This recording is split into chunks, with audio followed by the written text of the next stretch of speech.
Uşağa bugün sizinlə məşğələmiz bədii təfəkkürün inkişafıdır. Mövzumuz isə şeirdir. Mirvari Dilbazidən sentyabr şeiridir. İlk növbədə gəlin deyək. Bir ilimizdə neçə fəslimiz var? Afərin sizə. 4 fəslimiz var. Hansılardır? Yaz, yay, payız, qış. Bəs biz indi hansı fəsildəyik? Biz indi payız fəslini yaşayırıq. Payız fəslində ağacların yarpaqları saralır və tökülməyə başlayır. Havalar soyuyur. Yerdə yağışdan yağınan gölməçələr və xəzan olan yarpaqlar gözəl bir təbiətin yaradısıdır. Uşaqlar, bəs yağış yağanda biz başımıza nə tuturuq? Nə tuturuq başımıza? Çətir. Yağış yağanda biz başımıza çətir tuturuq uşaqlar. Biz indi payız fəslini yaşayırıq və sentyabr ayındayıq. Bir ilimizdə 4 fəslimiz və 12 ayımız var. Sentyabr ayına şeir deyəcəyik. Amma bizim bir qonağımız var. Gəlin payız qızını çağıraq. Alqışlarınızla dəvət edək payız qızını.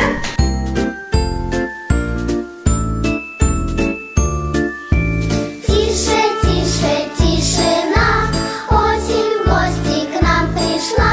Дождик песенку поет и на землю слезки льет. Дождик песенку поет и на землю слезки льет.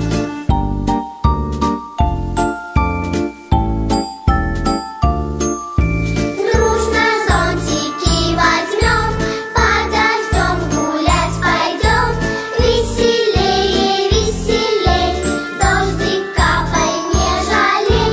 Веселее, веселей, дождик капай, не жалей.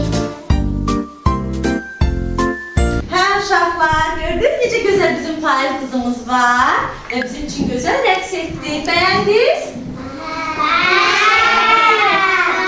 İndi isə gəlin şeirimizi səsləndirək.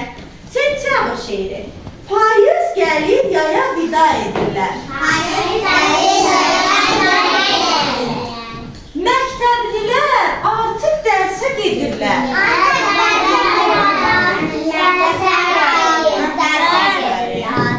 Məktəb yaşı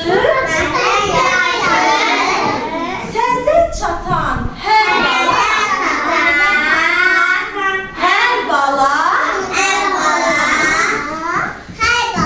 sevincindən uçmaq istər az qala. Xoşbəxt olur məktəbə gedənlər, elm öyrənib dərsə diqqət edənlər.